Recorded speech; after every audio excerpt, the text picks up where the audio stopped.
Party అధ్యక్షులు Shri YS Jaganmohan Reddy గారికి, అలాగే ఇక్కడ రీజనల్ కోఆర్డినేటర్ గా ఉన్నటువంటి పెద్దాయన పెద్దిరెడ్డి రామచంద్రారెడ్డి గారికి, పార్లమెంట్ సభ్యులుగా ఉన్న పెద్దిరెడ్డి మిథున్ రెడ్డి గారికి, కోడూరు ఇన్ఛార్జ్ గా ఉన్న శ్రీనివాసులు గారికి, అలాగే దివంగత మహానేత వైఎస్ రాజశేఖర రెడ్డి గారితోనూ, వారి నాన్నగారైనటువంటి వైఎస్ రాజారెడ్డి గారితోనూ, రాజశేఖర రెడ్డి గారి కుమారులు మాజీ ముఖ్యమంత్రి వర్యులు అయిన జగన్మోహన్ రెడ్డి గారితోనూ, ఇలా 3 తరాలుగా విడదీయలేని ఎంతో అనుబంధం కలిగినటువంటి కోడూరు గడ్డ ప్రజలందరికీ కూడా పేరు పేరున నమస్కారం తెలియజేసుకుంటున్నాను. ఈరోజు ఈ ప్రాంతానికి రావడం చాలా సంతోషంగా ఉంది.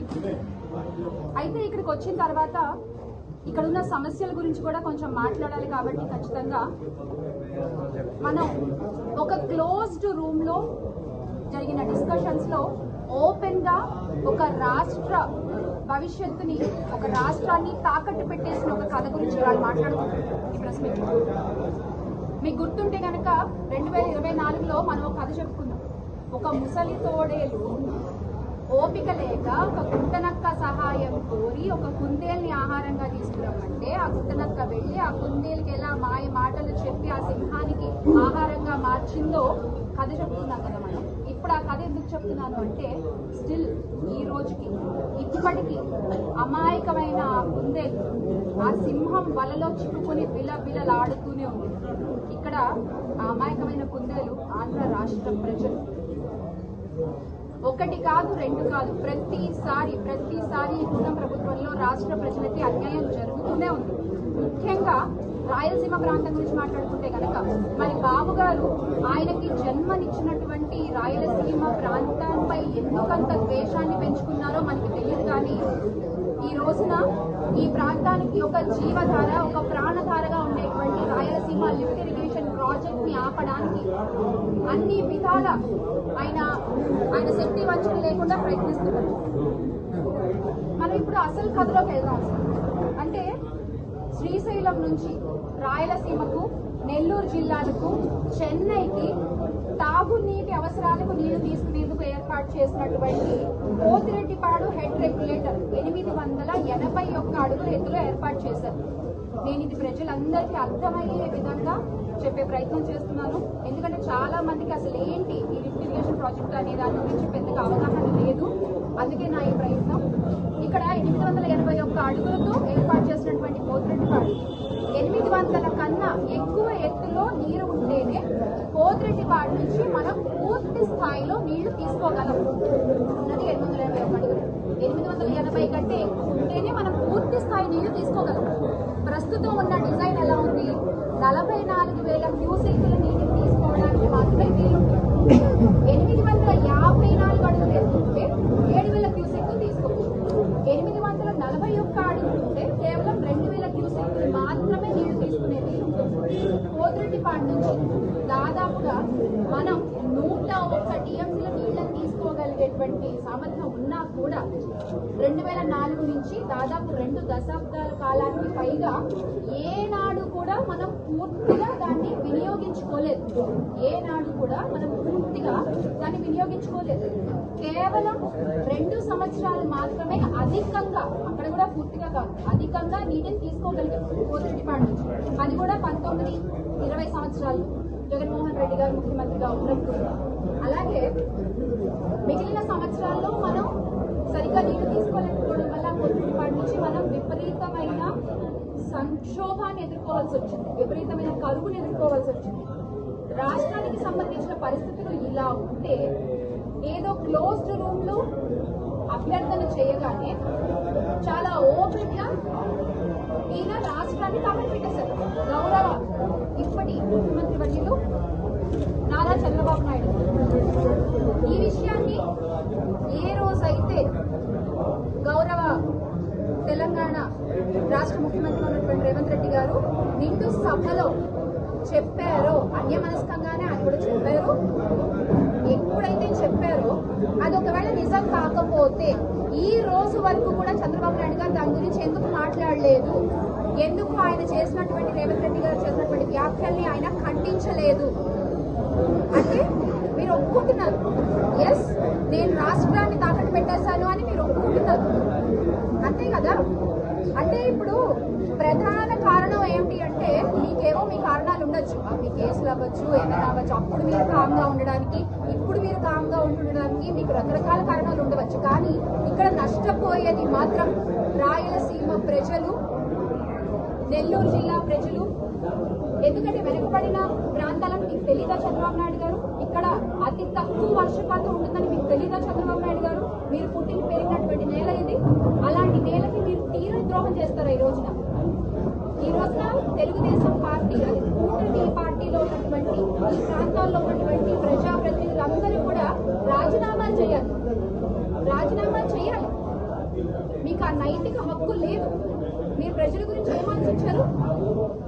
ఆ రోజున రాష్ట్ర పరిస్థితిని గమనించి వైఎస్ జగన్మోహన్ రెడ్డి గారు సముద్రంలో కలిసేటువంటి వరద నీటిని లిఫ్ట్ ఇరిగేషన్ ప్రాజెక్ట్ ద్వారా మనం ఈ వెనకబడ్డ ప్రాంతాలకి మళ్లించవచ్చు అని చెప్పి ఆయన ఆలోచన చేయడం జరిగింది. దీనివల్ల రాయలసీమ ప్రాంతానికి ఉండేటువంటి తాగునీటి కొరవ తగ్గుతుంది, సాగునీటి కొరవ తగ్గుతుంది, పంట పొలాలు బాగుంటాయి, రైతు సంతోషంగా ఉంటాడు. 2020లో జగన్మోహన్ రెడ్డి గారు ఈ ఆలోచన చేసి విప్లవాత్మకమైన నిర్ణయం తీసుకున్నారు. అదే Rayalaseema lift irrigation project. It's just for Rayalaseema, Nellore ప్రజలకి కరువుని దూరం చేయడం కోసం మాత్రమే. అలాంటి ఒక సంజీవనిని ఈ రోజున మీరు ఆపే ప్రయత్నం చేస్తున్నారు. జగన్మోహన్ రెడ్డి గారి ఆలోచన ఏమిటి? శ్రీశైలంలో 800 అడుగుల నుంచే రోజుకి 3 టీఎంసీల నీటిని తీసుకునేందుకు రాయలసీమ లిఫ్ట్ ఇరిగేషన్ ప్రాజెక్ట్ ను ముందుకు తీసుకెళ్లారు. దీంతో జగన్మోహన్ రెడ్డి గారికి ఎక్కడ పేరు వచ్చేస్తుందో అన్న భయంతో అప్పుడే ఆయన తెలంగాణలో ఉన్నటువంటి ఆయన అనుచరులు, చంద్రబాబు నాయుడు గారి అనుచరుల ద్వారా రకరకాల కేసులు పెట్టించి దీనికి అడ్డుకట్ట వేసే ప్రయత్నం చేశారు. కానీ అయినప్పటికీ అవన్నీ ఎదుర్కొంటూ లీగల్ గా ఆయన వేసిన కేసులన్నిటితోనూ పోరాడుతూ వైఎస్ఆర్ కాంగ్రెస్ పార్టీ ప్రభుత్వం వైఎస్ జగన్మోహన్ రెడ్డి గారి అధ్యక్షతన 80% పనులు పూర్తి చేశాం మనం 24కి. 80% పనులు. కానీ ప్రభుత్వం మారగానే ఈ ప్రాజెక్ట్ మొత్తం పక్కన పడేశారు, ప్రాజెక్ట్ మొత్తం అటకెక్కించేశారు. ఈ రోజున నీకు 15,000 అంటూ పేరు తెచ్చుకున్నటువంటి నిమ్మల రామానాయుడు గారు ఈ ప్రాజెక్ట్ గురించి వెకిలిగా మాట్లాడుతున్నారు. ఎంత మంది దాహార్తిని తీర్చేటువంటి ప్రాజెక్ట్ ఇది, ఎన్ని వేల ఎకరాల సాగు చేసేటువంటి ప్రాజెక్ట్ ఇది. దాని గురించి మీరు వెకిలిగా మాట్లాడడం మీ స్థాయికి తగదేమో అని ఒకసారి ఆలోచించుకోవాలి కదా మీరు. అలాగే రాయలసీమ అవసరాలను దృష్టిలో పెట్టుకుని వైఎస్ జగన్ ప్రభుత్వం ఎప్పటికప్పుడు ఈ ప్రాంతాన్ని ఎలా అభివృద్ధి చెందాలా అని, ఎలా అభివృద్ధి చెయ్యాలా అని ఆలోచిస్తూనే ముందుకు సాగారు. ఈ రోజుకి అదే స్టాండ్ మీద ఉన్నారు. కానీ అటు చూస్తే చంద్రబాబు నాయుడు గారేమో మొత్తం అభ్యర్థన చేయగానే ఓకే అనేసారట. ఈ రోజున వైఎస్ఆర్ కాంగ్రెస్ పార్టీ తరఫు నుంచి మేము డిమాండ్ చేస్తున్నాము, మీరు రాయలసీమ లిఫ్ట్ ఇరిగేషన్ ప్రాజెక్ట్ ని కంటిన్యూ చేయాలి. అలా మీరు చేసేంత వరకు ఇదివరకే మా అధ్యక్షుడు గౌరవ శ్రీ వైఎస్ జగన్మోహన్ రెడ్డి గారు చెప్పడం జరిగింది, రైతన్నల కోసం, వారి పంట పొలాల కోసం, రాయలసీమ ప్రజల దాహార్తిని తీర్చడం కోసం, మన రాష్ట్రానికి ఉపయోగపడేటువంటి ఈ ప్రాజెక్ట్ ని ముందుకు తీసుకెళ్లడం కోసం ఎంత పెద్ద ఉద్యమాలైనా చేయడానికి మేము సిద్ధంగా ఉన్నామని జగన్మోహన్ రెడ్డి గారు చెప్పడం జరిగింది. వారి బాటలోనే వైఎస్ఆర్ కాంగ్రెస్ పార్టీ మొత్తం కదులుతుంది అని మరొకసారి మీకు గుర్తు చేస్తా ఉన్నాం. ఈ సందర్భంగా నిజంగా ఈ రోజున మీరు ఆ ప్రాజెక్ట్ మేము చేయలేము అని ఒప్పుకుంటే గనక చేసేయండి రాజీనామాలు. అవసరం లేదు. ఈ ప్రాంతంలో ఉన్నటువంటి మంత్రులందరూ కూడా మీ బావమర్ది గారికినేమో పోటీలు చేయడానికి రాయలసీమ ప్రాంతంలో ఒకళ్ళ కుప్పం కావాలి, ఒకళ్ళ హిందూపురం కావాలి. కానీ ఏం చేశారయ్యా ఆ ప్రాంతాలకు వీళ్ళు అంటే ఏమీ లేదు. ఎందుకు ఇప్పటికిప్పుడు ఒక పోరాడి కేంద్రం వాళ్ళతో పోరాడి మేము తెచ్చుకున్నటువంటి NH4వేని ఇప్పటిదాకా మీరు ఏమి దాన్ని ఉలుకు పలుకు లేకుండా అలా పడేసారు పక్కకి. నెలలో తీసుకుని వచ్చారా మిథున్ రెడ్డి గారు? సంవత్సరంలో తీసుకుని వస్తే ఈ రోజుకి మీరు దాన్ని ఉలుకు పలుకు లేకుండా పక్కన పడేశారు. ఎంత అధ్వానంగా ఉన్నాయి ఆ రోడ్లు. అది మళ్ళీ హైదరాబాదు తిరుమల కనెక్టింగ్ రోడ్స్, అది చెన్నై.